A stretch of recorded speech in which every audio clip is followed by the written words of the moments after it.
자, 홍길동전은 가장 대표적인 고전소설인데 고전소설 중에 최초의 한글 소설이라고 보시면 돼. 최초의 뭐라고? 한글 소설. 한글 소설이고,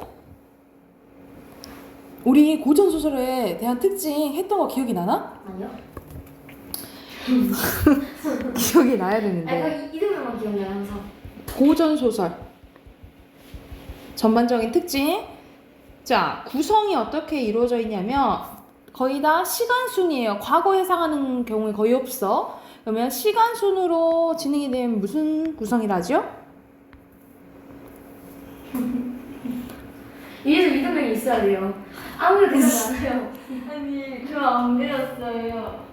아닌데 같이 했는데. 순행죠. 순행죠. 같은 말로.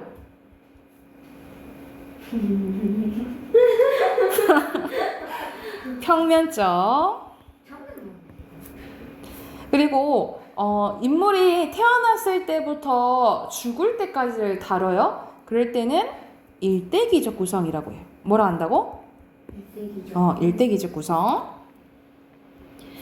그리고 사건이 어떻게 진행이 되냐면 지금 나오는 드라마나 영화처럼 막 시나리오가 탄탄하거나 막 치밀하거나 그러지는 않아요. 그래서 우연적인 게 많고요. 대표적인 이제 홍길동전도 여기서 이제 나오는 이야기가 나오는데 우연적 나오고, 홍길동이 분신술을 써가지고 막 홍길동이 막 8명이나 돼. 그게 말이 되니? 현실적으로? 닥터 스트레인지. 현실적으로 말이 안 되잖아.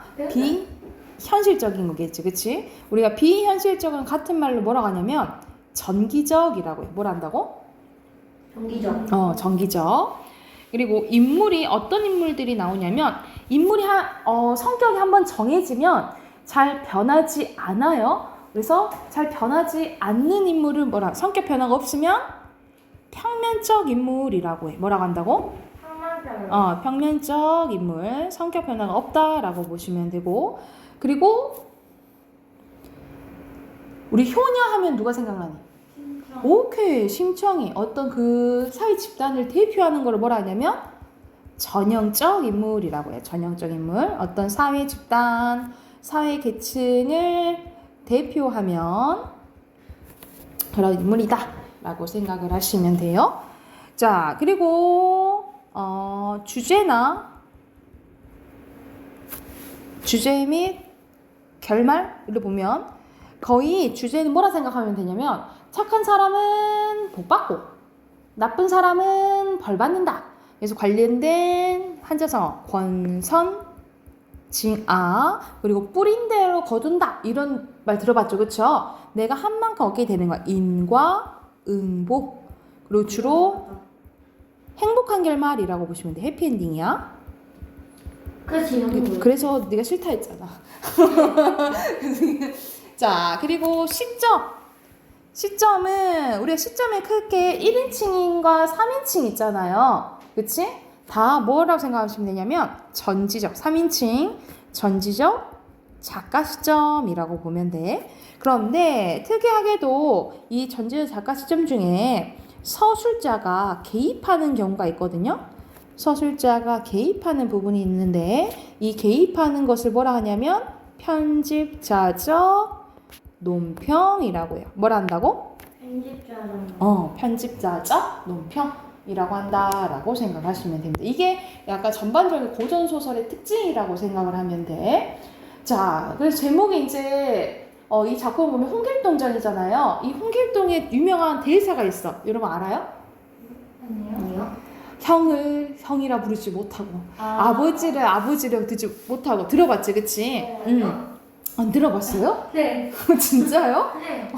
헛살았네 우리 예빈이. 이것은 이제 대표적인 우리가 인물과 인물 간의 갈등, 이제 외적 갈등이라 하는데, 갈등 중에 인물과 사회의 대표적인 갈등이 나타난 작품이 홍길동전이라 보시면 돼요. 왜 그러냐면 여기에 배경이 조선시대야. 이 조선시대 때는 시대네요. 맞아요. 조선시대 때는 어떤 제도가 있었냐면 우리야 신분제도가 있잖아, 그치? 양반, 평민, 천민 뭐 이런 게 있었죠. 신분제도가 있었고, 그리고 어떤 제도가 있었냐면 신분제도 중에 우리가 이거 먼저 해야겠다. 처첩제도가 있었는데, 처첩제도는 우리가 지금 일부 일처제잖아요, 그쵸? 남자와 여자는 한 번만 이렇게 상대방이 한 명이어야 되잖아요, 그치? 근데 그때 당시에는 남자는 여러 명의 처를 둘 수가 있었다라는 거죠. 일부 다처제. 그리고 본부인이 있으면 뭐를 둘 수 있었어? 첩을 둘 수가 있었다라는 거야. 그게 처첩제도예요. 처첩제도. 그리고 우리가 본처는 이제 양반은 양반끼리 결혼하겠잖아요, 그치? 본처 사이에서 난 사람을 아들의 적자라고 하고, 첩의 자식을 뭐라고 하냐면 서자라고 했어요. 근데 이 적자와 서자는 똑같은 아들이어도 뭐가 있었다 이 말이야. 차별이 있었다라는 거야. 그게 적서 차별제도라고 보시면 됩니다. 적서 차별제도. 네? 차별이 많이 해요. 그 차별을 많이 하지, 그치? 글쎄 차별했다는 얘기인데. 아니거든요. 난 몰라요. 그 시대 사람 아니거든요. 맞잖아. 되게 고수인데 이거? 너는 은시 시대냐? 아니요. 이게 원신인데 맞는 거. 자, 그러면 여기 이제 길동이가 자, 자기가 그냥 얘는 길동이는 서자예요. 그냥 고로 첩의 자식인 거야. 근데 얘가 그냥 서자로 살면 난 다행인데 서자로 살기 얘가 능력이 너무너무 뛰어난 거야. 그래가지고 이 능력을 발휘하고 싶은데 그러지 못하니까 발생하는 이제 사건들이라 생각하면 돼. 한번 봐볼게요. 홍길동은 풍판서와 그의 종인 춘섬 사이에 태어난 서자로 천안술생으로 인해 천대를 받게 됩니다.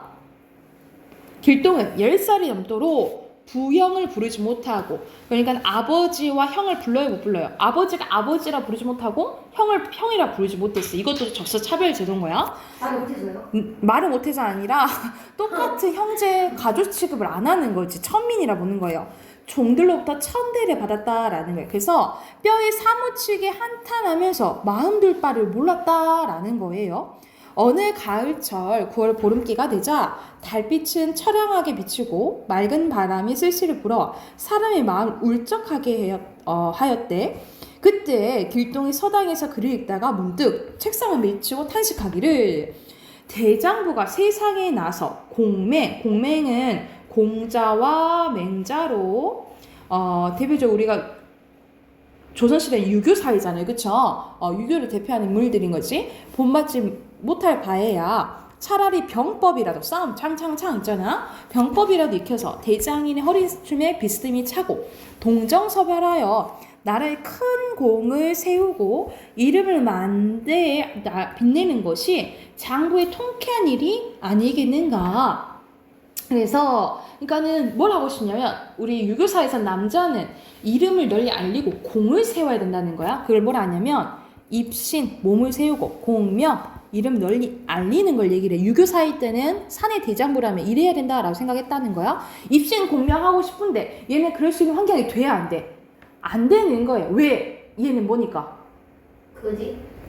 그지가 아니라 뭐니까? 서자니까.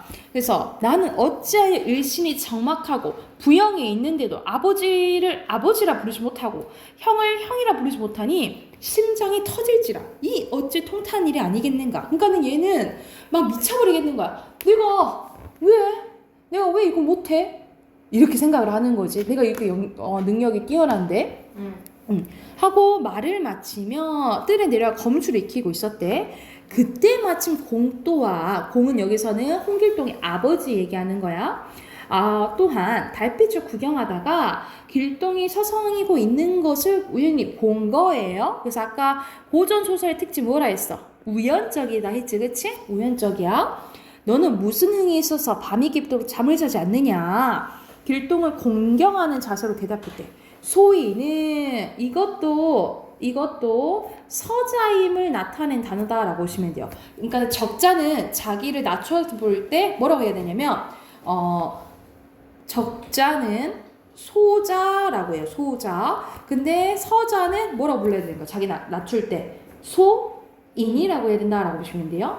마치 달빛을 즐기는 중입니다. 그런데 만물이 생겨날 때, 세상이 생겨날 때부터 오직 사람이 귀한 존재인 줄 아오는데, 사람은 귀하다고 잘 배웠는데요. 근데 소인은 귀함이 없사오니 어찌 사람이라 하겠습니까? 라고 얘기를 하는 거야. 그러니까 사람이라면 사람은 소중한 존재야. 인본주의, 그리고 만민, 평등 사상을 이 사람은 갖고 있는 거지. 조선 시대에 있어서는 이런 이제 사상을 갖고 있으면 안 되는데, 홍길동 그게 생각한 거야. 아니 사람은 다 귀한데 왜 저는 사람 취급을 못 받죠? 라고 이제 얘기를 한 거야. 그래서 공은 그 말의 뜻을 짐작했지만 얘가 서자여서 속상하구나. 그 말은 이해를 했다라는 거야. 아버지로서 짠하긴 하겠지. 그런데 일부러 책망하는 체하며 네 무슨 말이냐 했다라는 거지. 그래서 길동이 절하고 말씀드리기를 소인이 평생 서러워하는 것은 소인이 대감의 정기를 받아. 그러니까 아버지를 뭐라 부르는 거예요? 대감. 그러니까 아버지를 이것도 서자여서 하는 호칭이라고 보는데 대감 정기를 받아 당당한 남자로 태어났고 또 낳아 길러주신 부모님의 인애를 입었음에도 불구하고 아버지라 못하고 형을 형이라 못하고 어찌 사람이 하겠습니까? 하고 하지 말라고요. 눈물 흘리며 격해졌는 데가 있다 보니까 적성을 적셨다라는 거죠. 공이 듣고 나자 비록 불쌍하다는 생각이 들었으나 그 마음을 위로하며 마음이 방자해질까 봐 옆는 데서 꾸짖었대. 재상 집안의 천한 종의 몸에서 태어난 자식이 너뿐이 아닌데 아니 너만 서자로 태어난 것도 아닌데 너 왜 유난이야? 라고 얘기를 하는 거지. 네가 어찌 이다지 방자하냐. 앞으로 다시 이런 말을 하면 내 앞에 서지를 못하게 하겠다 라고 얘기를 한 거죠. 한 거죠. 그래서 여기서는 누구와? 홍길동과 아버지의 이제 갈등이 나타나 있는 거지. 홍길동은 호보영하고 싶고 입신양명하고 싶어해. 그런데 현실은 그래 안 그래? 안 그러죠. 왜? 얘는 뭐로 출생하게 됐어?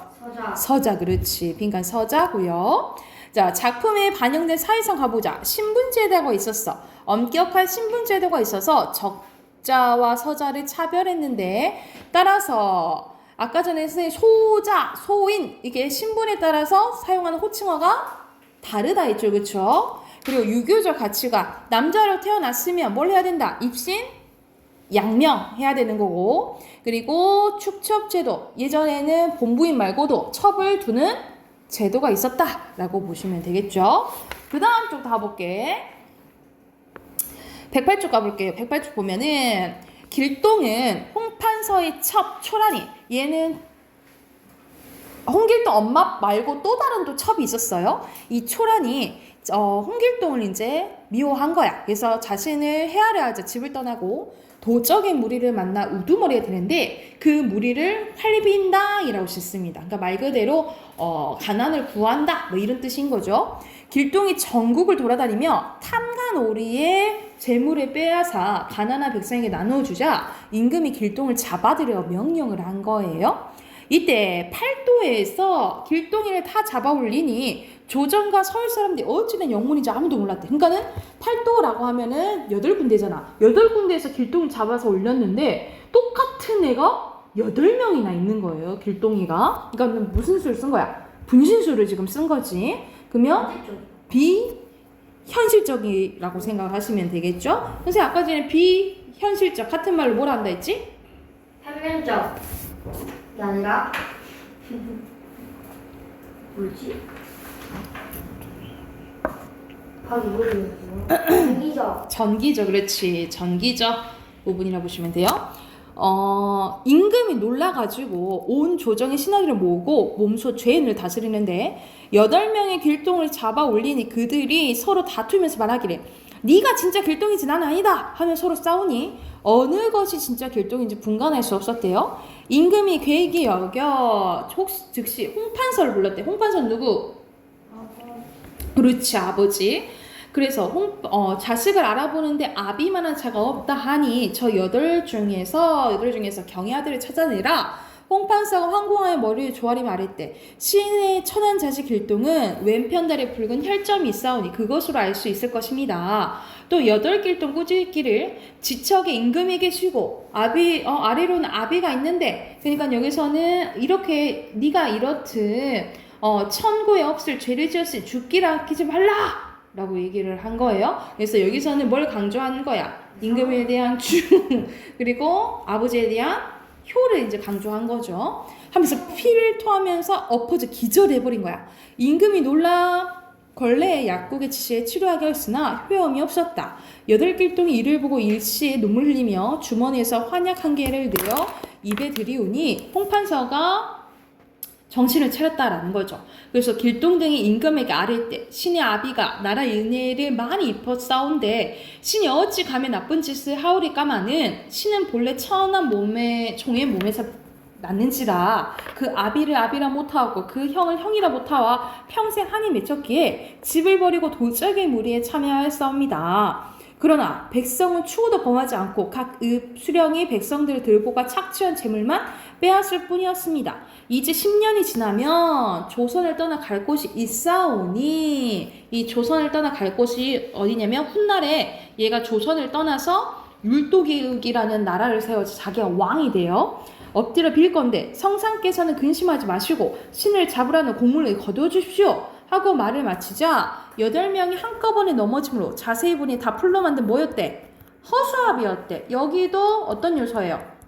전기적, 비현실적인 요소죠. 임금이 더욱 놀라며 진짜 길동을 잡으라는 공문을 다시 팔도에 내렸대. 아니 그 공문을 거둬달라 했는데 임금은 다시 잡아들여! 이렇게 하게 된 거죠. 그래서 훗날 다시 길동이 잡혀요. 그래서 임금이 얘기를 해. 그럼 네가 진짜 원하는 게 뭐냐? 라고 얘기를 해. 그랬더니 길동이는 저 병조판서 되고 싶어요 라고 얘기를 해요. 그러니까 얘는 서자니까 벼슬을 할 수가 없잖아. 근데 자기가 원하는 게 진짜 병조판서가 되고 싶다라고 얘기를 해. 병조판서는 말 그대로 군대를 거느리는, 그러니까 지금 보면은 뭐 국방부 장관 뭐 이 정도? 뭐 이렇게 생각하면 돼. 그래서 얘기를 해. 그래서 뭐라 하냐면 임금이 그래 너 병조판서 해라 라고 이제 벼슬 내려줘요.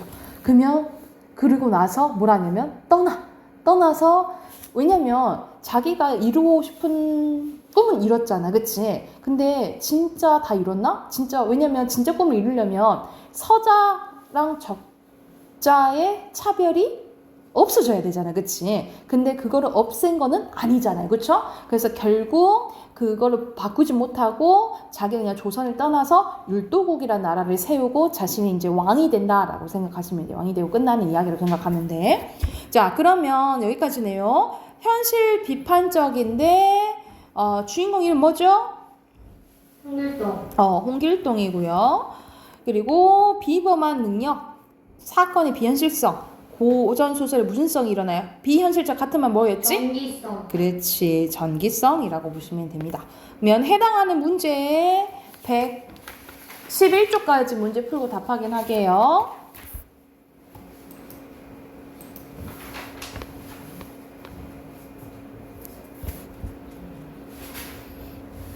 아 진짜. 1번. 여기서 서술상의 특징을 알맞지 않은 거예요. 여기서는 시점은 계속 똑같죠. 고전 소설의 시점은 다 전체적 작가 시점이라 했잖아. 달라지는 거 아니죠. 5번이고요. 틀렸네. 아 얘가 이거 체크했어요. 나는 4번이지. 그리고 2번에 적절한 것은 홍길동 입신양명하고 싶어 하죠. 3번이고요. 3번에 먼 것은 5번. 그리고 가정에서 받고 있는 차별은 두 가지. 첫 번째, 부영을 호부영을 부르지 못한다. 이게 첫 번째. 두 번째, 종들로부터 문관. 뭐라는 거야? 천대를 받는다. 천대. 그 106쪽에 첫 번째 줄 쓰시면 돼요. 부영을 부르지 못하고 종들로부터 천대를 받는다 있죠, 그죠? 알려줬어야겠지. 틀렸잖아, 쓸데없는.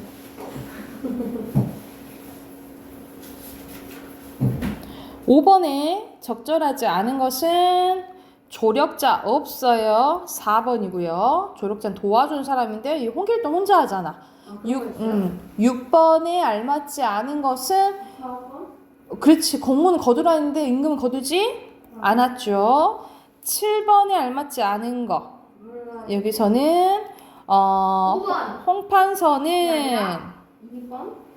홍길동의 죄를 과장하고 있는 거 2번. 전혀 아니에요. 뭐 임금을 못 속이고. 7번, 2번. 8번의 특징으로 나타나는 거. 여기서는 5번. 오케이. 비현실적인 거. 5번이에요. 너무 잘했어요. 너무 잘했어. 이제부터 2번. 어휘 봐보자. 어휘 가로 공맹. 공맹 공경 가로 천고 세로 천대 그리고 세로 추호 네. 그리고 호부 고양. 호형 세로 서자 가로 조력자 그리고 5번에 효양. 효엄 뭐라고요? 효양. 효엄 6번에 책망. 책망 7번에 방자 8번에 병법이에요. 비문학 꺼내세요. 나 진짜요. 진짜. 비문학 74쪽이에요. 누구 못하겠다? 74쪽 문단 총 체크하시고요. 총 6문단이네요. 기네. 그러네. 레터이다. 아니 레터 아니다. 자, 여기서는 여성과 남성의 역할에 대해서 나오네요. 자, 의문 제기를 합니다. 첫 번째 문장부터. 남성과 여성의 역할이 따로 존재할까? 과거의 남성은 무리를 이끌고 책임감이 강한 사람을, 여성은 부드럽고 순종적인 사람을 이상적으로 여기는 고정관념이 있었습니다. 하지만 여성다움과 남성다움은 고정되어 있는 것이 아니며 문화나 뭐에 따라서 시대에 따라서 차이가 있다라는 거지. 그래서 이것은 미국의 문화 인류학자인 마거리 미드가 남태평양 파푸아뉴기니의 챔블리, 먼더거머, 아라페쉬라는 새 부족을 관찰한 결과를 통해서도 알 수가 있대요. 그래서 이 사람을 생각했을 때는 남성과 여성다움은 고정되어 있는 것이 아니다 라고 얘기하고 싶은 거죠. 그렇죠? 여기가 중심 문장. 핵심어는 남성과 여성의 역할이라고 보시면 돼요. 그래서 여기서는 이거를 합쳐서 옆에 빈칸 성 역할에 대한 문제 제기라고 보시면 됩니다. 성 역할에 대한 문제 제기야. 챔블리족은 남성과 여성의 역할이 구분되어 있는데 여성들은 무거운 짐을 지고 이웃 지역과 장사라며 가족의 생계를 책임지며 남자를 지배하고 이끌어갑니다. 그에 반해 남자들은 정서적으로 여성에게 의존하며 멋을 부리고 자신을 가꾼대요. 완전 이제 바뀐 거지. 그래서 여기서는 이런 식으로 챔블리족에 대한 설명 나오죠. 핵심은 당연히 챔블리족이고요. 먼더거머족은 가족과 여자 모두 경쟁적이고 공격적이래. 그래서 이들은 다른 사람을 배려하고 돌보는 것에는 관심이 없어. 부족 내 아이들도 잘 돌보지 않는데 오히려 다른 사람을 보살피거나 경쟁을 하지 않으려 하는 사람들이 따돌림을 당하기도 한다라는 거지. 그래서 여기서는 먼더거머족 사람들의 성향이 나와 있다라고 보시면 돼요. 먼더거머족 사람들과는 반대로 아라페시족 사람들은 모두 다른 사람을 배려하고 평화를 사랑하는데 이들은 경쟁보다는 협동을 더 중요하게 생각하며 남녀 구분 없이 누구나 아이를 돌보는 일을 매우 중요하게 여긴대요. 그래서 여기서는 아라페시족에 대한 설명 나오네. 핵심어 아라페시족이고요.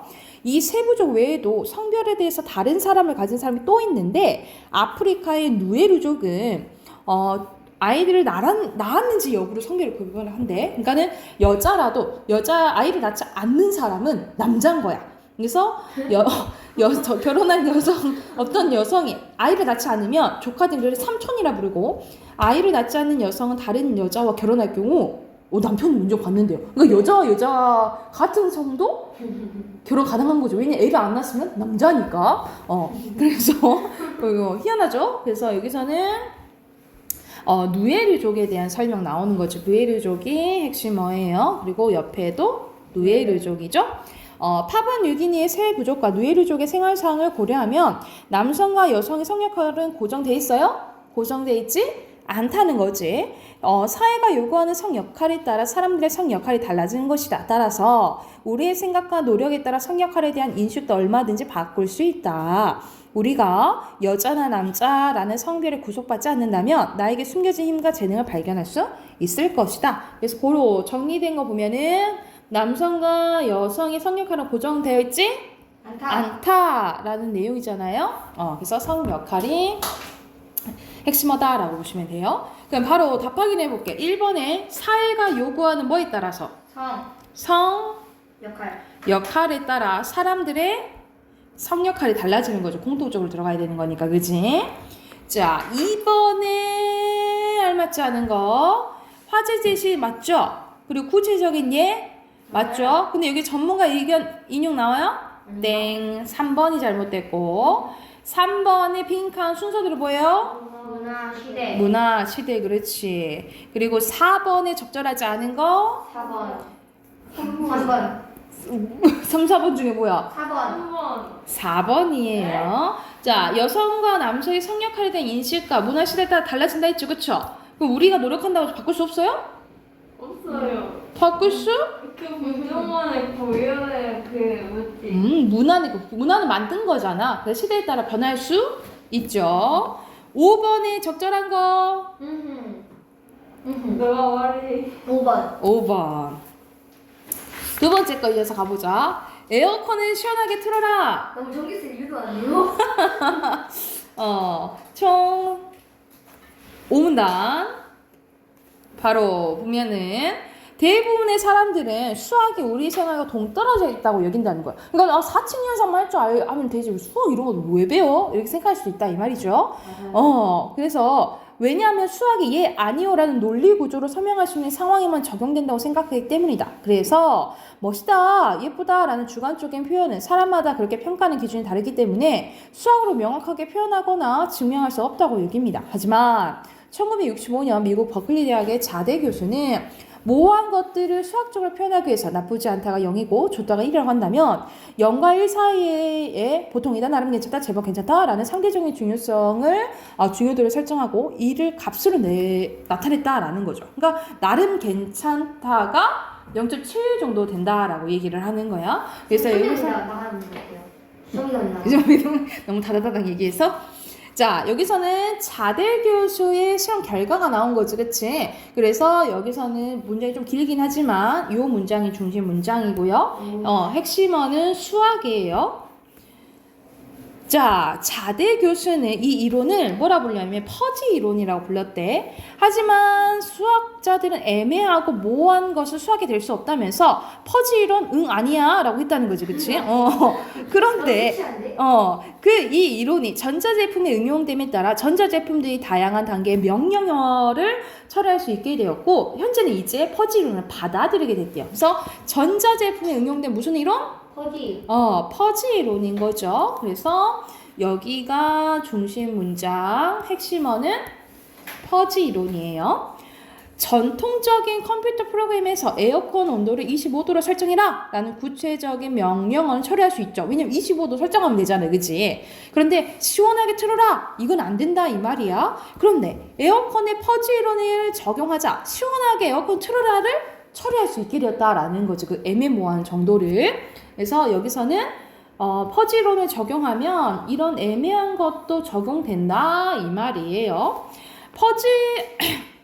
퍼지 이론이 적용된 프로그램을 사용하는 에어컨이 작동하는 원리는 다음과 같아. 그럼 원리가 나오겠지? 에어컨 기계 안에 들어있는 센서를 이용하여 현재 실내 온도를 측정하고 이를 바탕으로 시원하다라는 명령의 정도를 파악합니다. 현재 실내 온도가 30도일 때 에어컨의 설정 온도가 28도라면 퍼지 이론에 적용된 프로그램은 현재 사람들이 시원함을 느낄 확률을 25%로 25도는 50%, 20도는 75%, 18도는 거의 다 100%로 설정한다는 거야. 따라서 시원하게 에어컨을 틀어 하면은 바로 설정이 어떻게 된다는 거야? 18도로 된다라는 거지. 그래서 그렇지. 그러면은 이게 퍼지 이론이 적용돼 뭐가 작동하는 원리? 에어컨, 그렇지. 에어컨이 작동하는 원리가 되겠죠. 그래서 여기서는 작동하는 원리가 나오는 거고 핵심은 에어컨이 작동하는 원리. 에어컨의 온도 설정뿐만 아니라 자동차, 자동주행 시스템, 엘리베이터 운행 시스템 다양한 분야에서 퍼지 이론이 응용되고 있는데 수학 이론인 퍼지 이론이 우리의 생활을 편리하게 해주는 것을 고려하면 수학이 우리의 삶과 동떨어져 있지 않다고 얘기하고 싶은 거죠. 그렇죠? 그래서 여기서는 마지막 문장이 중심 문장 핵심어 수학이에요.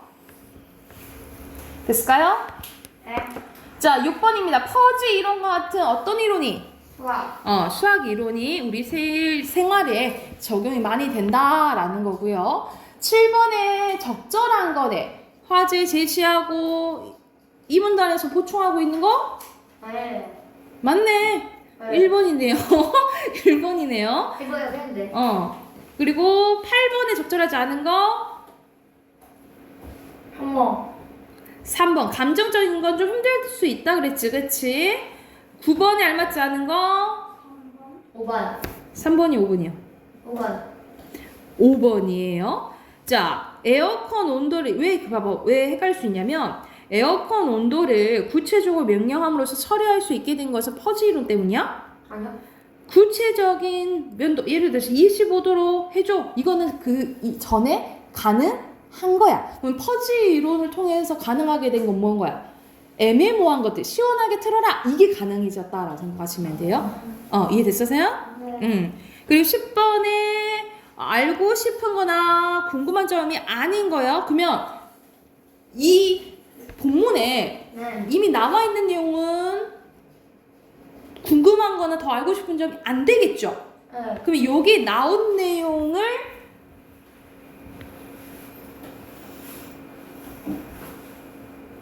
고르면 5번이 되겠죠. 그렇죠? 자, 어휘 확인해 볼게요. 사다리가 처음부터 나왔네. 사다리 잘 타면 순서대로 4, 3, 1, 2고요. 5번에 성향. 성향, 6번에 인식. 인식, 그리고 7번에 애매. 애매, 8번에 고정관념. 고정관념, 9번에 문화, 인류학자. 인류학자 첫 번째 거, 10번에 모호하다. 모호하다, 11번에 설정하다. 설정하다, 10번에 처리하는 건 마무리, 궁극적인 건 최종적, 응용되는 건 이용, 협동하는 건 돕는 거, 그리고 인용하는 건 가져오는 거. 애가 됐을까요? 네. 오케이. 그러면 수학 끝. 문법 꺼내세요. 야, 왜 이렇게 빨리 했어?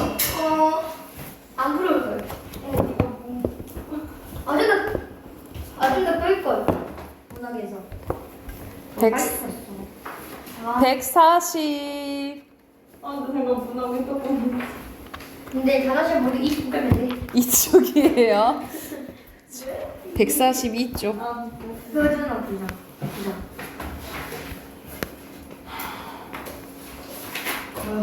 네. 숙제 좀 마. 자, 우리 앞에서는 한글 맞춤법과 관련된 거 있어요. 그리고 여기서는 표준어에 대해서 나오는데 표준어는 한 나라 안에서 공용으로 쓰이는 규범으로서 언어를 얘기를 해요. 그래서 표준어를 사용하는데 일정한 규칙이 존재하는데 이걸 정해놓은 것을 뭐라 한다 이 말이야. 표준어 규정인 거야. 그러니까 우리가 지역마다 많이 다르잖아요. 우리가 여기서는 전라도니까 전라도, 광주, 사투리잖아. 그치? 사투리 이게? 여기 전라도 사투리죠. 우리가 억양도 있잖아요. 단어 말고도 억양이 기 때문에 경상도 사투리가 있는 거지. 그치? 여기 전라도는 그때 사투리 없지 않아요? 우리는 그렇게 느끼지만 우리는 별로 우리는 사투리 안 쓰는데 라고 얘기를 하지만 억양이 다른 사람 있을 때 억양이고 단어 쓰는 단어들이 이제 다른 거지. 우리가 불렀을 때 보통 야 있냐 이런 무슨 뜻이야? 네? 우리가 있냐 있잖아. 뭐가 있어? 우리가 있잖아 이런 말 하잖아. 있잖아를 뭐로 써? 야 있냐 이런 식으로 쓰잖아. 언제요? 너네 안 써요? 쌤만 쓰는데? 나만 쓰냐? 역시 옛날 써요. 아니야. 너네들은 야 있잖아. 너네 있잖아 이렇게 해? 돈 있잖아. 아 돈 있잖아 말고 아니 있잖아 그거 이렇게 말할 때. 그럼요. 그지야? 아 있잖아, 애들. 이렇게 말할 때 아 그거 있잖아 뭐지 이럴 때 있잖아. 네? 그거. 그거. 아니면 아니 그냥 그거 하지 있잖아 안 붙여요. 그거. 있잖아. 아니 그거 이렇게 하지. 거시기. 네? 거시기 많이 쓰잖아요. 엄마가 써요. 거시기 있냐 이런 거 있잖아. 안 쓰는데요? 나도 잘 안 써. 근데 전라도 사투리로 사람들이 그 말을 많이 쓴다 이 말이지. 그게 거시기. 그치. 거시기. 진짜 많이 쓰는데. 거시기 한다. 뭐 이렇게 얘기를 하잖아요. 그죠? 그런 것도 이제 사투리인 거지. 자, 근데 우리가 지역마다 다 다른 이제 사투리를 쓰게 되면은 뭐가 하기 힘들까? 발음이 아니라 소통. 그렇지. 소통하기가 어려운 거예요. 네. 소통하기 어려워. 그래서 원활한 의사소통하기 위해서 정해놓은 게 뭐다? 표준어다라고 보시면 돼요. 자, 표준어를 정의를 어떻게 하냐? 표준어는 교양 있는 사람들이 두루 쓰는 현대 서울말이에요. 표준어 다시 한번 뭐라고? 교양 있는 사람들이 쓰는 현대 서울말. 다시 한번 교양 있는 사람들이 두루 쓰는 현대 서울말인데 교양 있는다라는 것은 사회적 기준 또는 계층적 기준이라고 해요. 교양이란 학문, 지식, 사회생활을 바탕으로 이루어지는 품이란 뜻으로 교양 있는 사람들은 사회적 품위를 갖춘 사람이다라는 거야. 그러면 선생님 그럼 우리는 표준어 안 쓰면 교양이 없는 거예요? 라고 하면은 우리가 사투리를 쓴다고 해서 교양이 없는 게 아니라 우리가 표준어는 어떨 때 써야 되냐면 공식적, 그렇지. 공적인 자리거나 예를 들어서 다른 지역 사람들을 만난다거나 이럴 때 써야 되는 거잖아요. 그렇죠? 그러니까는 필요한 자리에 맞게끔 쓰면 교양이 있다라고 보는 거예요. 이해됐죠? 그리고 두 번째는 현대, 시대적 기준이야. 표준어는 현대에 사용하는 말이어야 됩니다. 옛날엔 쓰였지만 지금 쓰이지 않는 말은 표준어가 될 수 있어? 없어요? 없어요. 그래서 표준어가 되려면 현대에 사용하는 말이옵니다. 그래서 우리가 순우리말을 우리가 이 산자가 산자, 매산자애가 순우리말은 매야. 근데 우리가 지금 매라고 불러요? 아니요. 아니고 산이라고 한자라고 부르잖아. 한자를 쓰잖아. 그러면 이 고유였던 우리말이 안 쓰이니까 이건 표준화 될 수 있어 없어? 없다라고 보시면 돼요. 그리고 지역적 기준은 어디에 쓰는 말? 우리나라 수도인 서울에서 사용하는 말이어야 돼요. 서울은 우리나라의 수도이자 오랫동안 정치, 문화, 행정의 중심지였기 때문에 대표성을 인정한 거예요. 그래서 방언 중에 사투리 중에서도 널리 쓰이는 경우에는 표준어로 인정할 수도 있다. 오히려 이제 사투리가 방언이 되는 경우도 있다라고 생각을 하면 돼. 자, 그러면 오른쪽으로 가서 발음 변화에 대한 표준어 규정 한번 봐볼게요.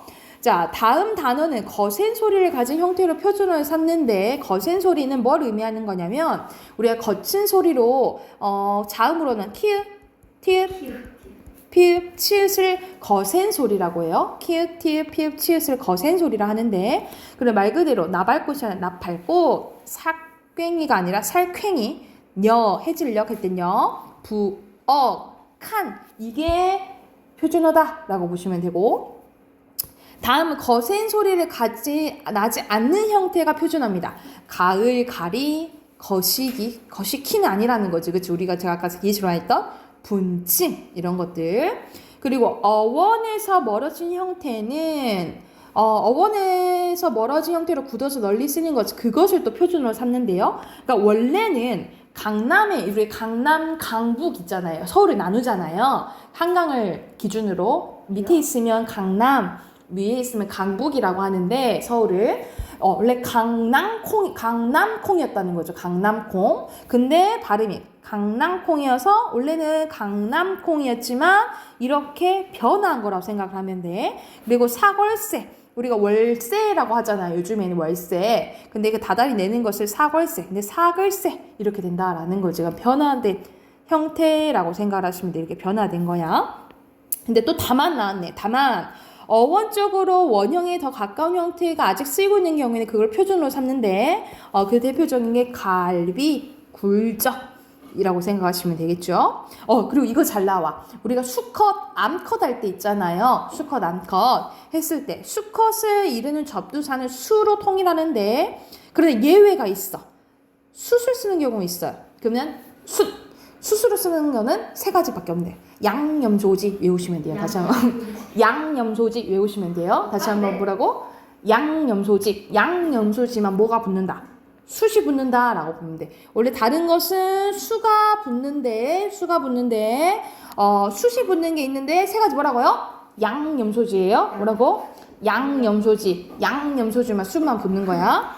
그리고 이걸 잘 봐야 되는데 선생님 왜 수강아지가 아니고 수강아지예요? 그리고 왜 암개가 아니고 암캐예요? 이게 왜 그러냐면 우리가 옛날에는 암힛 수힛 이렇게 썼었어요. 그러니까는 암 플러스 개가 되는 거잖아. 그치? 그 히읗과 기역이 합쳐져서 키읔 발음이 된 거야. 그래서 결과적으로 어떻게 됐다 이 말이야? 암캐가 됐다라고 생각하면 돼. 그래서 암병아리가 아니고 암평아리 이렇게 되고 암닭이 아니고 우리 암닭이라 해? 암탉. 수닭이라고 안 하고 수탉 이렇게 하잖아요. 그쵸? 이거는 옛적으로 암힛, 수힛 우리가 이것을 뭐라 하냐면 힛 종성체언이라고 하거든요. 이것은 중세 예전부터 쓰였던 게 이제 지금의 단어에 영향을 줬다라고 생각을 하면 돼. 그러니까 이걸 예전 중세 국어를 잘 알면 우리 지금 왜 이렇게 됐지? 라는 것을 잘 알 수 있는데 예외적으로 선생님 다른 예를 들면 우리가 쌀 있잖아요. 우리 먹는 쌀 있지. 우리가 쌀을 예전에 어떻게 썼었냐면 이렇게 썼었거든요. 비읍시 이렇게 썼었어. 그래서 우리가 그 해 난 쌀을 햇쌀이라 안 하고 햅쌀이라고 하고 조쌀이라고 안 하고 좁쌀이라 하잖아요. 그쵸? 이거는 앞에 이 비읍의 잔재라고 생각을 하시면 돼요. 이게 남아서 이 비읍이 덧난다라고 생각을 하면 돼. 이해됐나요? 네. 이것도 마찬가지라는 거야. 이 히읗이 남아있어서 강아지, 수탉, 수컷, 암캐, 암탉, 암평아리라고 생각하시면 돼요. 아셨죠? 그리고 숫이 붙는 거 뭐 있다고? 양념소지. 그렇지. 양념소지 생각을 하면 돼. 그리고 양성모음이 음성모음으로 바뀌어서 굳어진 것은 음성모음으로 쓰는 건데 우리가 양성모음 뭐라고 하냐면 오 계열이에요. 음성모음은 우어 계열이에요. 우리가 좋을 때 우와 이러잖아. 그리고 안 좋을 때 우 이렇게 하잖아. 그쵸? 좋을 때 오 이렇게 하고 아 계열을 양성모음 우어 계열을 음성모음이라고 해요. 다시 한번 오아 계열을 양성모음 우어를 음성모음이라 생각하면 돼. 근데 예전에는 양성모음은 양성모음끼리 쓰고 음성모음은 음성모음끼리 썼다 이 말이지. 그걸 뭐라 하냐? 모음조화라고 해요. 근데 이 모음조화가 점점 깨집니다. 그래서 예전에는 깡총이 표준어였다 이 말이야. 아오끼리. 그치? 근데 지금은 표준어가 깡충이에요. 그러니까는 모음조화가 지켜진 거야 안 지켜진 거야? 모음조화가 지켜지지 않게 됐다라고 생각하시면 돼요. 그래서 동의를 둥이로, 오또기를 오뚜기로 이런 식으로 모음조화가 지켜지지 않은 예시라고 생각하면 돼. 다만 어원의식이 강하게 작용하는 다음 언어에서는 양성모음 형태를 그대로 표준으로 삼습니다. 그 대표적인 게 삼촌, 사돈이라고 보시면 돼요. 원래 사돈, 삼춘 이게 많은데 표준어는 사돈이 아니라 사돈, 그리고 삼춘이 아니라 삼촌이다라고 보시면 돼요. 삼촌. 그리고 이모음 역행동화 나오는데 이거는 우리 모음책 외웠잖아. 이에 위외 이거 좀 해봐야겠다. 나중에 또 다시 선생님이 설명해주고 외울게. 이게 단모음이거든요. 그래서 우리가 이것을 전설모음이라 하고 이거 뒤에 있는 걸 후설모음이라고 해요. 근데 봐봐. 우리가 악이라는 단어가 있다 쳐보자, 여러분. 아는 여기 어딨어? 앞에. 여기 있지. 그치? 네. 이걸 후설모음이라 해. 근데 우리가 아기를 어떻게 발음하는 경우가 있냐면 어머 애기네 애기라고 발음하는 경우가 있어요. 근데 봐봐. 애는 어디 있어요? 여기 전설이 있지, 그치? 그래서 우리가 후설 모음을 전설 모음으로 발음하는 경우가 있거든요. 이것을 이모음 역행동화라고 해. 뭐라 한다고? 이모음 역행동화. 그러니까는 우리 예를 들어서 우리가 어미 있죠. 어미를 아이고 애미야 국이 짜다 이럴 때 있잖아, 그치? 애는 국어책 같다가 애미야 부자는. 그치. 여기서 어는 후설 모음이죠. 그치. 근데 애는 전설 모음이잖아. 그치. 이런 식으로 발음하는 경우가 있는데, 이거는 표준어로 적어요? 안 적어요? 인정해요? 표준 발음 적용되지 않아요. 표준 발음은 적용되지 않는데, 표준 발음은 그냥 아기, 어미. 그러니까는 애기랑 애미를 인정해 안 해? 안 한다 이 말이야. 근데 이런 현상이 있다라는 거예요. 근데 다만 내기가 있는데 내기, 냄비, 동댕이 치단 예외라고 보시면 돼. 원래 나기, 남비, 동당이 치단인데 이거는 이몸 역행동화 적용이 돼서 내기, 냄비, 동댕이 치단을 인정한 거라고 생각을 하면 돼. 여기가 됐을까요? 네. 이게 이몸 역행동화야. 내일 이어서 할게요. 네, 다음 쪽은 내일 이어서 할게. 네. 그리고 내일 어휘 보잖아요. 네. 어휘 7, 8강 공부해 오시면 돼요. 네.